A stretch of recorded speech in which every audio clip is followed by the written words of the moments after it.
Minisita Sseninde awaddeyo ensawo z'omuceere esoomo 20 eri abakadde nga bakira buli akwasibwa akaveera afuluma musanyufu.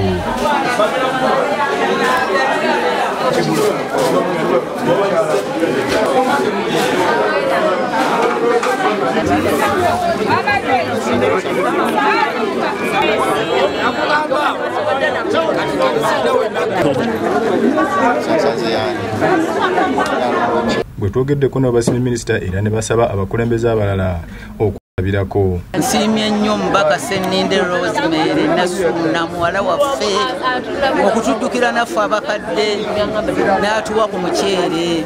Bamweyunire bamusemu obwesige kubanga atujjukidde.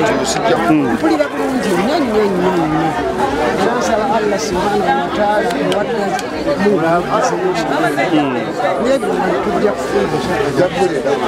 Ssentebe w'akazi wa National Boogere aliko byanyonyodde ku nsonga eno.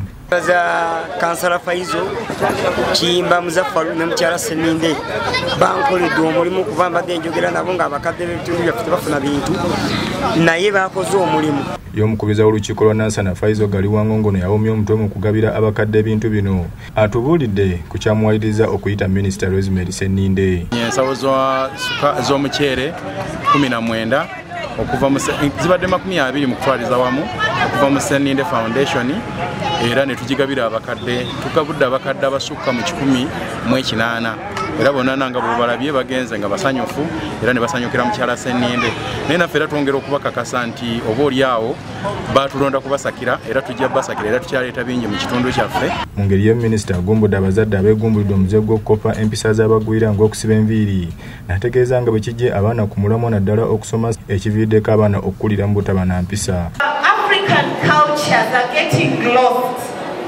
because of the Western or the colonial, ways that we are trying to adopt. It's very unfortunate.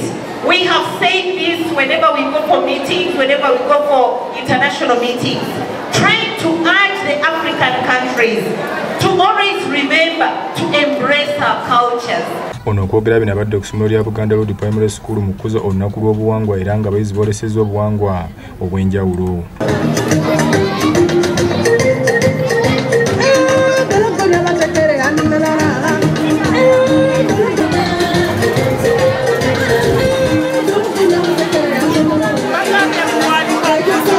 Babakulembeze ab'enjawulo ku ssomero lino baliko be boogedde. Beg the parents beyond English, please teach them. It is not a shame to speak one's language. It is something to be proud of. We also continue. There was time in the past, a few years ago, when we received capitation grant a little late. Today, I want to report that when the term is beginning, at least we have the money for that particular term in our account, and we need to appreciate this. Abuba Tusa, Nesha Mshad Naruje bakusakidde eggulu erino ku Bukedde TV.